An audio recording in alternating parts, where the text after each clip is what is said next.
I would like to introduce you guys to the Satvan 2.0. Kind of, but not really official.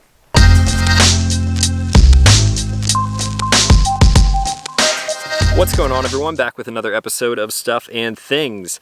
Over the next couple of weeks here on the channel, I'm going to be traveling around like I typically do, but this time I'm not in the Sat van. I've got a new van behind me here, and there is a little bit of a backstory to this whole thing. So the van that we're talking about, the van that I'm going to be traveling around the country in, this right here is a Storyteller Overland Stealth. Storyteller Overland is a super cool company that I came across maybe like 2 years ago, just browsing Instagram and going to different expos. And Storyteller is a company who outfits Sprinter vans. They also have a Ford Transit version. So this one in particular is a 2022 Stealth coming from Storyteller. Now, after I found out about their company, I believe the first time I ran into them was at a Revel rally last summer. And I met some people who were on their team, some people who were customers who owned Storytellers, and I really just kind of fell in love with the interior of them. For the most part, a Sprinter van is a Sprinter van no matter how you chop it up, but the inside, the layout was way different than my van, and it's really what caught my attention from the beginning.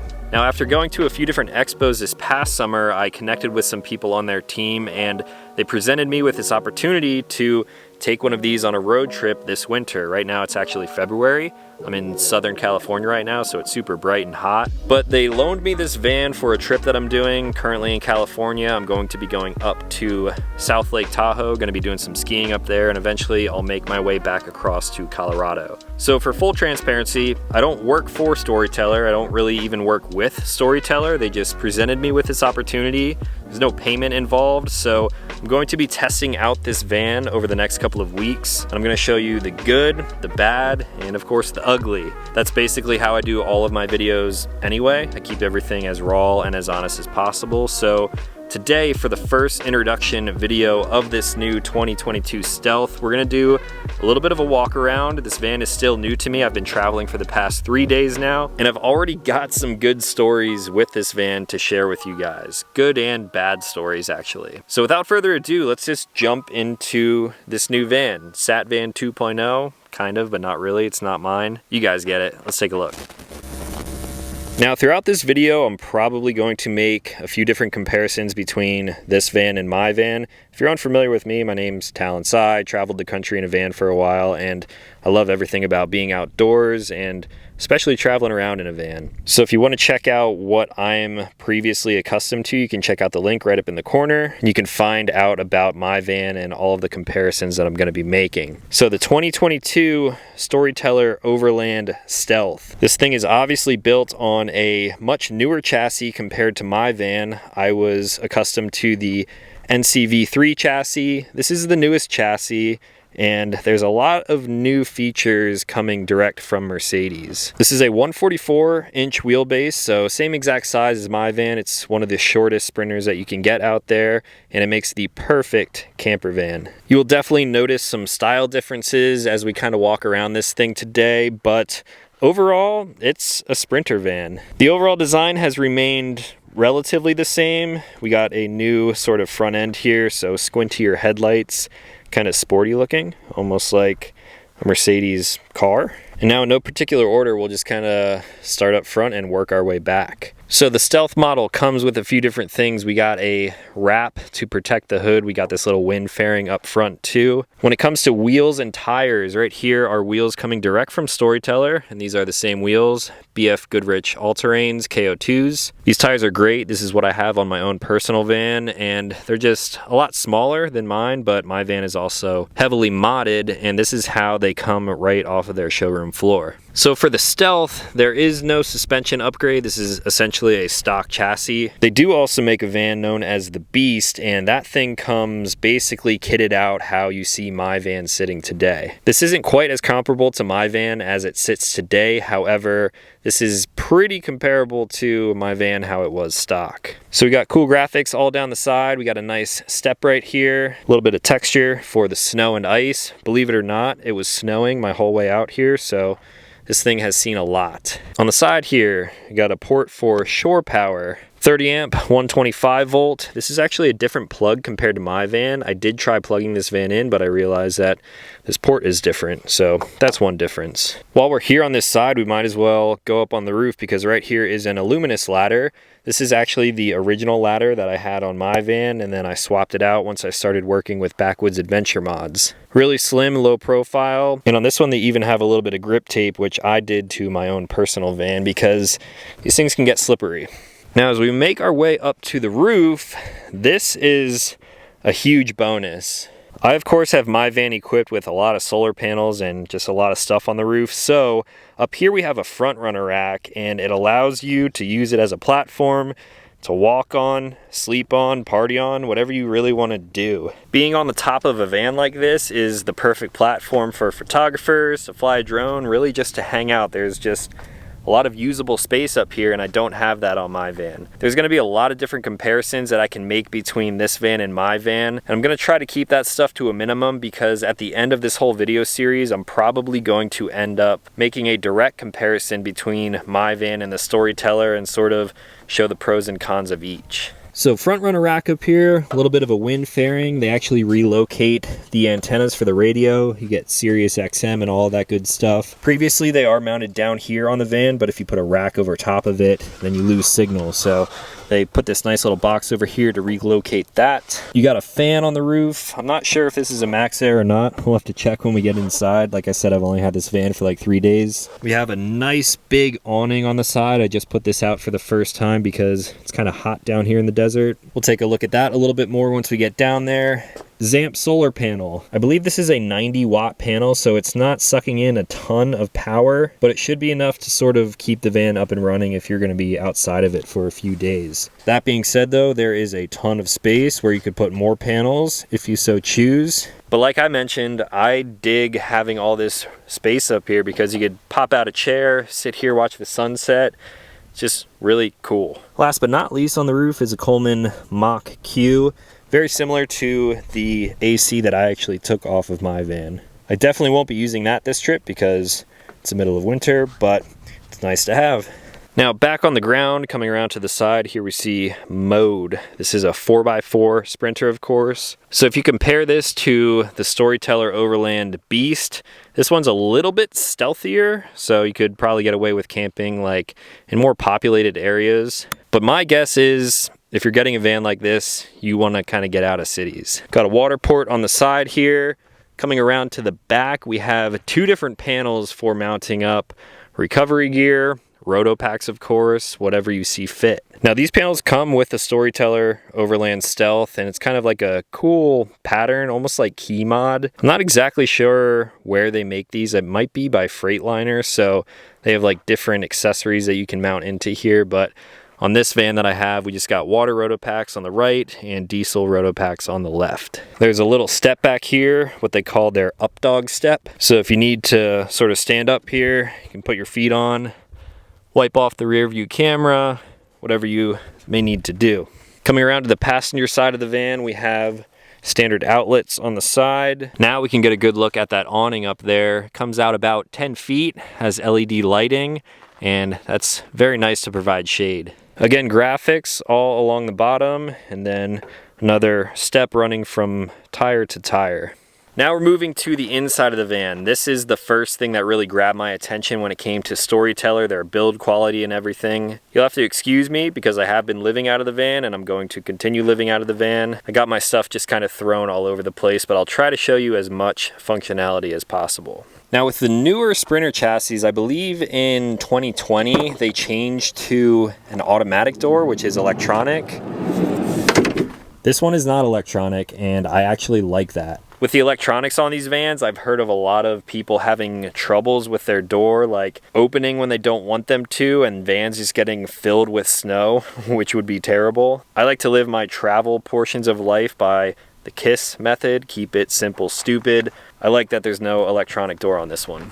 Now before we actually step up into the van, we have a little bit of storage down here. You could throw some hoses or cables, because right here we have another power outlet. We have a drop down table, And instead of a leg, like you may find on my van, we got a 15-pound load capacity, and it's basically just held up by this nylon strap here. Super quick and simple. Might be a little bit weird if you're like trying to sit across from someone and share a meal or something like that. And it seems to be made out of a like laminate wood material. Overall though, the aesthetics are really nice, and you're probably going to hear me say that quite a bit throughout this video.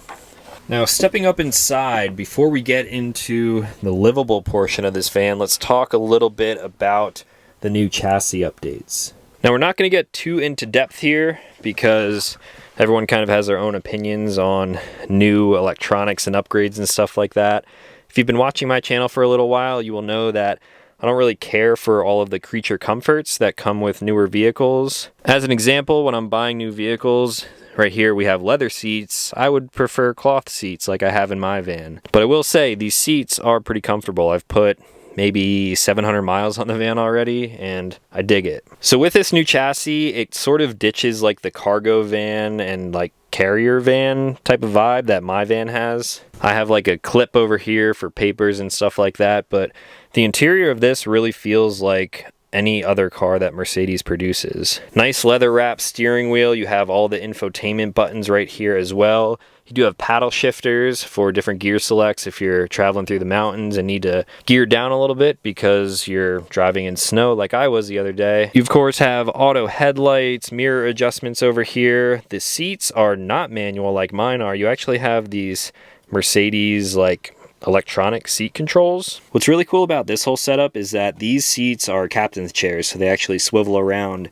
So you can set 1 to your actual driving position, 2 for the position that your chair needs to be in to actually swivel, and then 3, if I press that, it will go to the position where you will be seated in the opposite direction. Typically in other vehicles, this is used for like different drivers if you are sharing your vehicle with somebody. But the 3 different mode selections works perfectly in a camper van like this. You got lock and unlock over here and heated seats as well. On this side we have a push start, and might as well actually start the van for a second. One thing that I like about the new chassis is that you have a DEF gauge right here in the middle. You guys know I hate diesel exhaust fluid, but it's nice to have that thing always up there and in your face. That way you know when to refill that. One thing that I'm not super stoked on is the gear select lever, which is right here. I prefer like a mechanical linkage, but this is sort of reminiscent of a Tesla. So you push it into park. If I put my foot on the brake and go down, we are now in drive, up for reverse, and then push that button again for park. We got the windshield wipers that are automatic, all of your controls for the infotainment center. So let's take a look at this quick. You got phone, navigation, media. You can connect your phone, you get Apple CarPlay, vehicle information, apps, vehicle settings. There's a lot that we can get into here, but that's probably not why you're watching this video. Now down here by the 4-wheel drive select and also like the hill descent, this sort of acts as a 4-low in the Mercedes Sprinters if you guys aren't familiar with that. The only thing that Storyteller really did up here was include this button right here. Now when I found out what this button did, I was actually pretty excited because oftentimes when I'm out camping or just driving around my van in general, I'll be in the back and I'll have all the lights on like they are right now.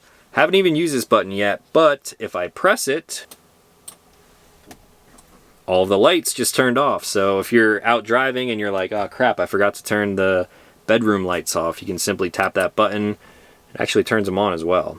Now that's enough about the whole chassis and all that stuff. Let's talk about how they outfit the Storyteller Overlands. Once we step past the driver's seat and the passenger seat, which of course swivel around, gives you more seating up here, greeted with some pretty nice laminate hardwood floors. And directly to the right, right above the driver's seat, we have the master controls for basically everything in the entire van. So here we are currently on the lighting setting, and as you can see, you have controls for all of the different lights on this van. Awning lights, cabin lights, cargo lights, and reading lights.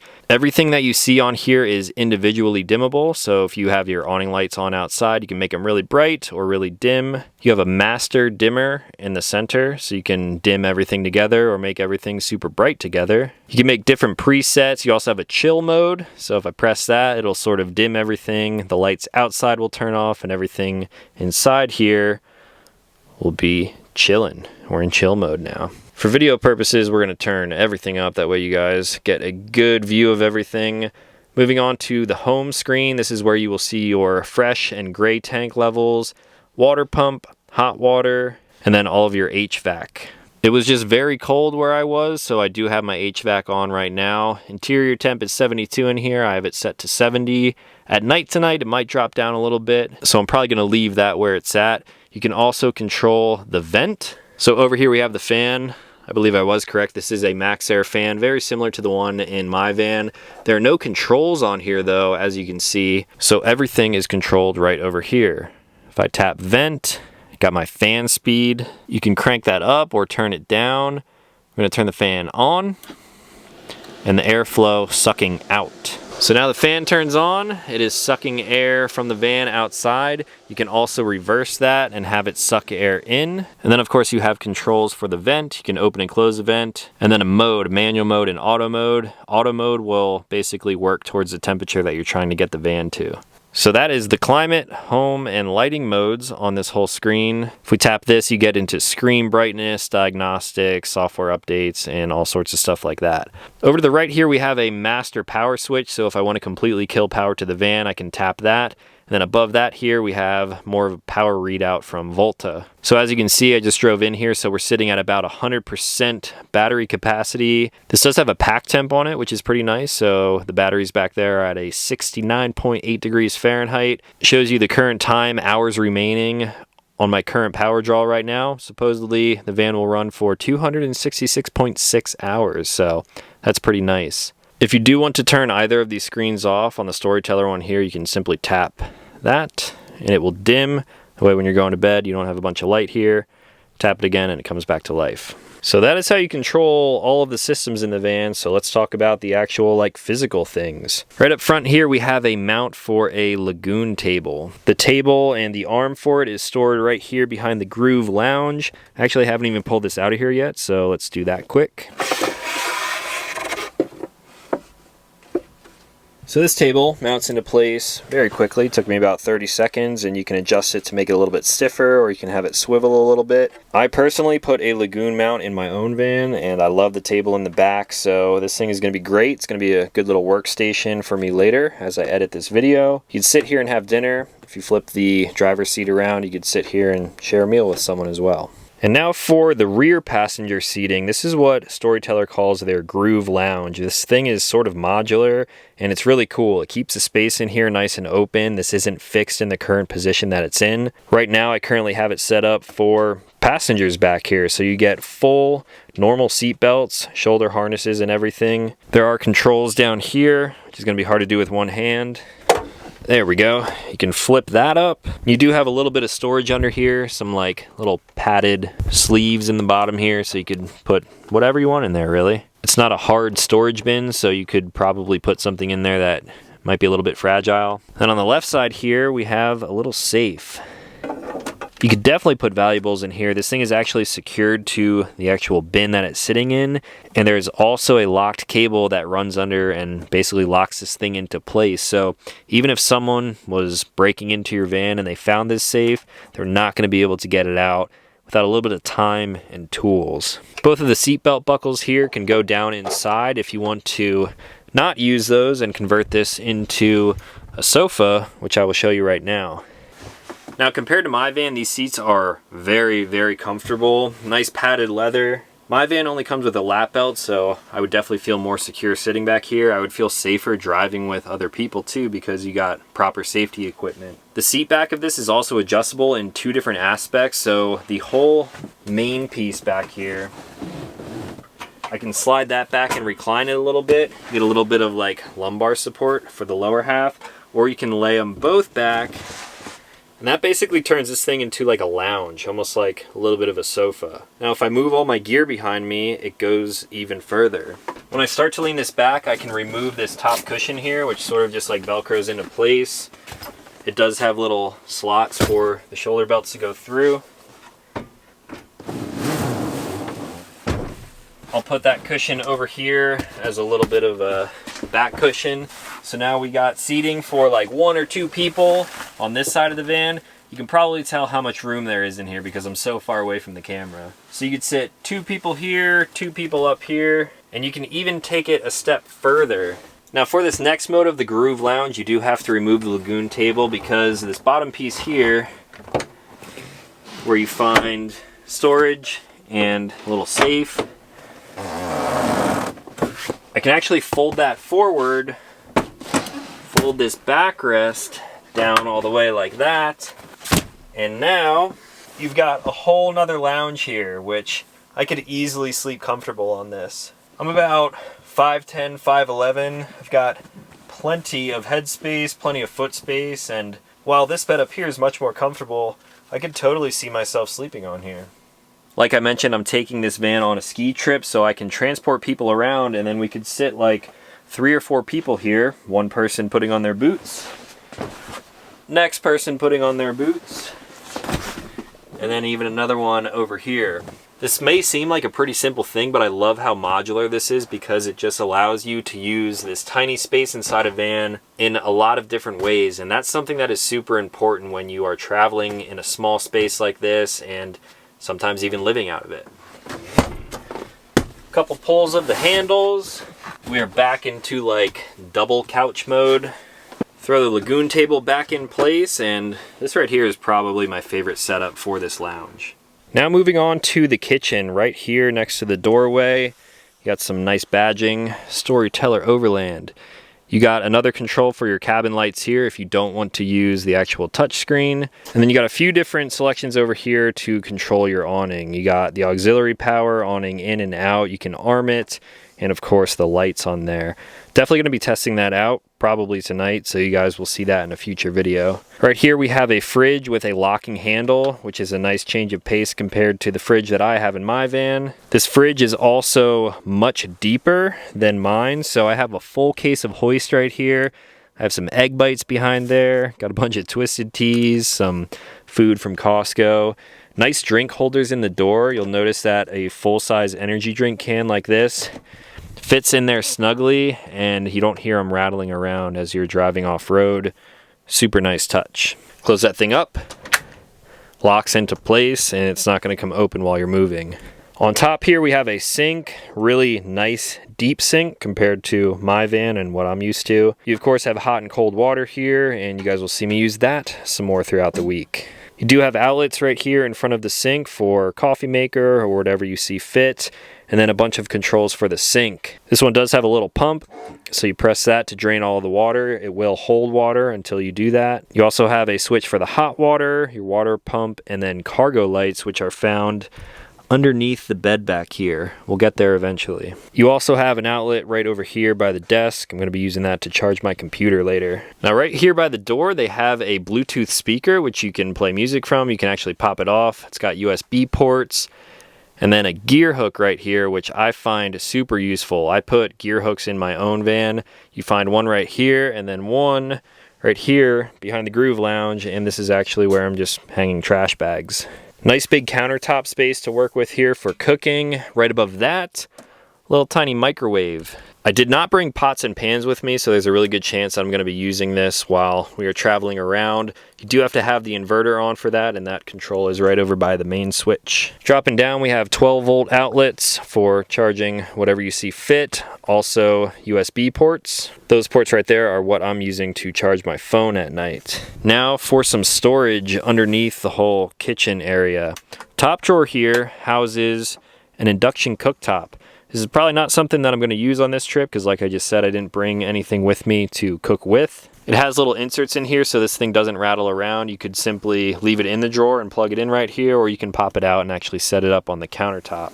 All of the latches on all of the cabinetry in here are super nice. They're metal. Mine are plastic in my van, so this is a really nice upgrade. I've got some repair stuff in here. I've got a video of me repairing this van, which you guys will see here in the next couple of weeks. Moving down, the drawers get a little bit bigger. You could store cutlery, bowls, plates, whatever you see fit. And then the biggest drawer being on the bottom here. Got some paper towels, cleaning supplies, stuff like that. You do also have reading lights all throughout this van. So if I click that in, that's how you get the lights. They kind of swivel around, direct them wherever you need them.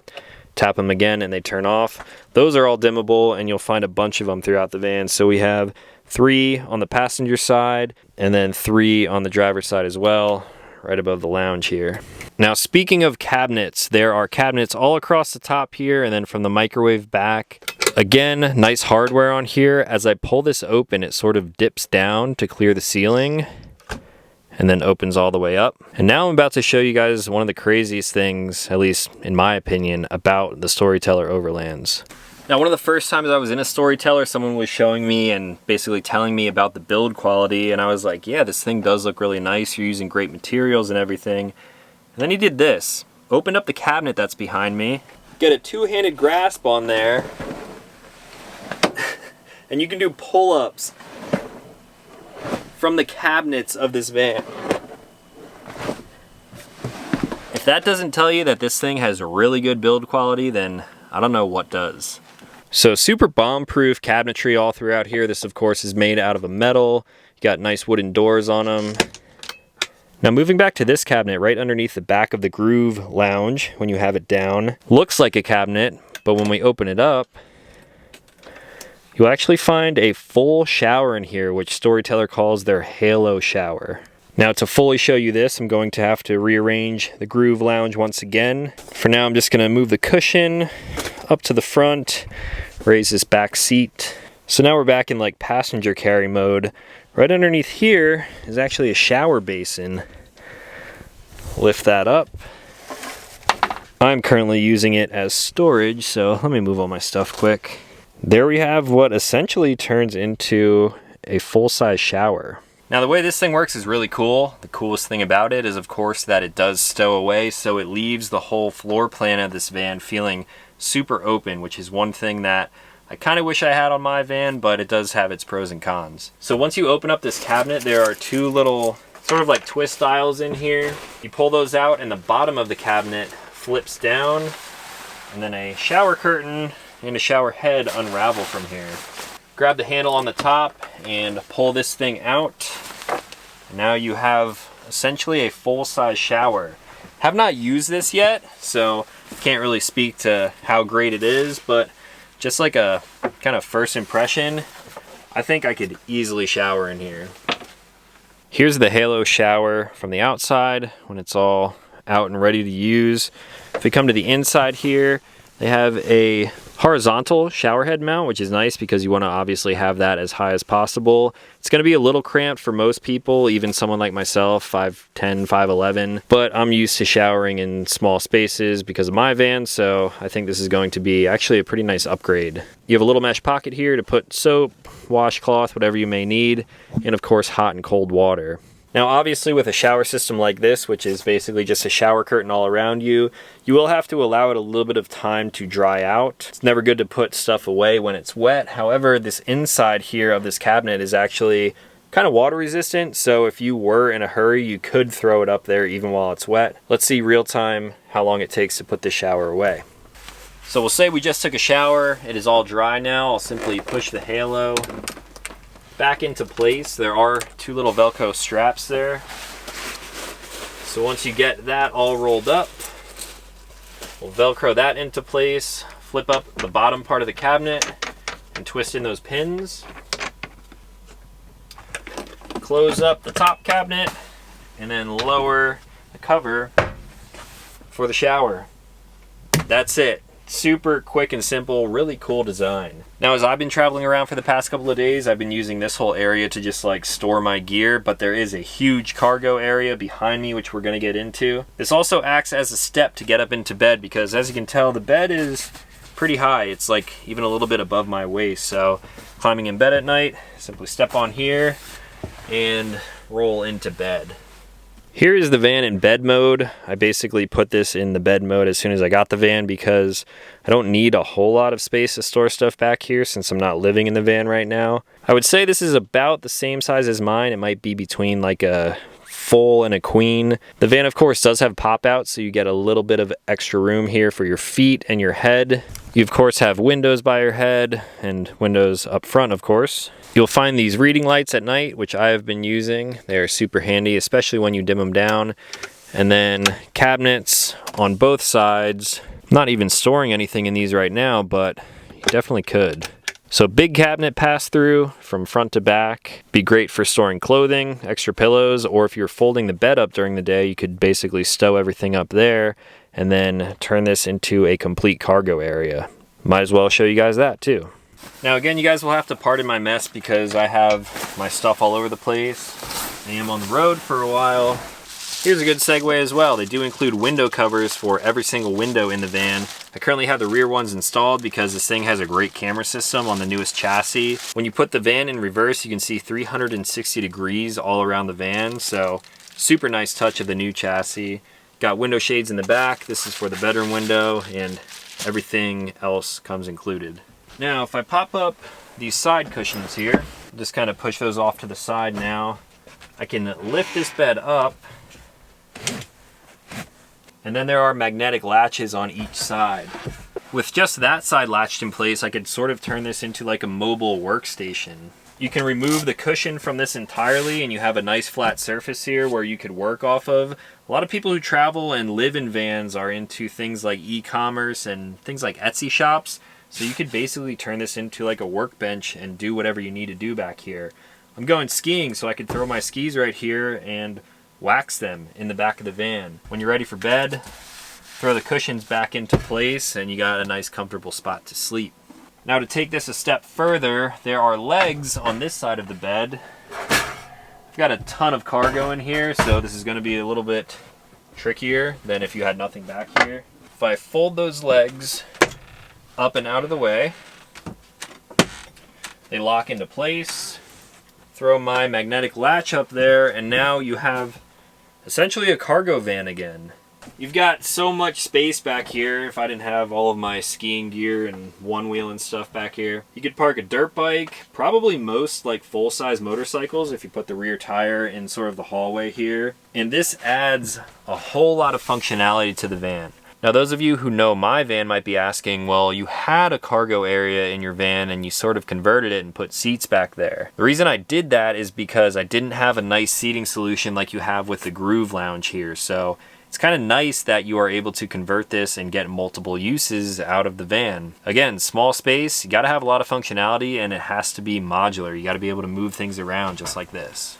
Now if I bring you guys back into this space, again, excuse my mess, but you got nice textured flooring. It could get wet, dirty, and you could basically just sort of spray it out. Here's a look at the cargo lights. So at night, shines a light down here. You can see whatever you may need. Here's also a closer look at these magnetic latches. Very similar to what you would find on helmets. Just sort of pops into place.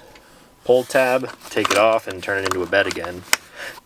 On the passenger side of the cargo area is where you will find all of the electronics behind this wall. On the driver's side is where you will find all of the water supplies. You got a water tank over here and all of the plumbing that runs it to the rest of the van. Now the best way to show you guys the whole back of the van is to hop outside. This is where the up dog step comes in handy. Just look at how nice that is. So much dang room in this van. Now on the left side we have the water control panel, and this thing is basically dummy proof. It is very well written out here. You know exactly what each knob does. You do have a switch back here to turn the water pump on because of course there is a spray port and you could use this as essentially an outdoor shower. The siphon port is where you will be filling this thing. So normal use, I have it set to normal because I've been using the water in here. If you're going to fill the fresh water, simply turn that to the fill setting and plug in a hose right here. Now when you are in the normal operating mode, you want to have it on use fresh water tank. You could also run city fill, which is the port on the left side of the van. So I could fill from that port, or I can turn it this way and it will send the city water directly to the shower and of course the sink. They even have the max PSI written here, 45 PSI regulator required. And then if I turn this all the way down, we are on the winterize and sanitize mode if you want to clean out the lines or winterize the van, which is something that is super important. I will tell you guys about that in a future video.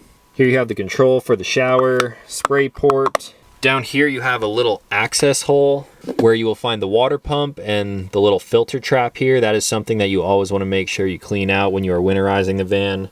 And just below that, you have a little bit of a heater. So when you are running the heating system in here, you got a vent back here to keep everything nice and warm. On the right side, we have a switch for the cargo lights. This is where we're getting into the electronics again. You got a 12 volt plug, maybe for charging a one wheel or boot warmers, something like that. More standard plugs, a little access panel here. On the top of the inverter here is another panel for some more electronics. You have a GFCI breaker there, so if you for some reason trip that, you get an outlet wet, you can unplug that, hit the button and plug it back in, and then you're good to go. You do have a couple of vent ports on the side, and then right here is where you will find a breaker panel, and everything is nicely labeled: air conditioned, microwave, galley, power station outlet, and just the mode power. So super clean, utilitarian design, and I am stoked to use this fan a little bit more and show you guys some more functionality in future videos. So I think that's all that I have to show you guys on the Storyteller Overland Stealth for now. I am 3 days into this road trip right now, and there's going to be a lot of super cool content coming out of this van. Like I said, kind of like a Sat Van 2.0, even though it's not mine. I think the main question is, would I upgrade to a Storyteller over my current van? And that question is not easy to answer, but I will be sort of getting to that conclusion after a couple weeks of testing. So stay tuned for the videos. You're going to have a lot of Storyteller Overland content coming here on the channel. And if you guys have any questions about the functionality or livability of this van, let me know. I will try to incorporate some of the comments and questions that you guys ask into some of the future content. I believe that's all that I got for now. This has just been sort of like a big brain dump. Hopefully I didn't miss anything. If I did, I will cover it in a future video. If you guys are new to this channel, consider clicking subscribe. I make new videos every single week. As always, thanks for watching. I'll talk to you in the next one.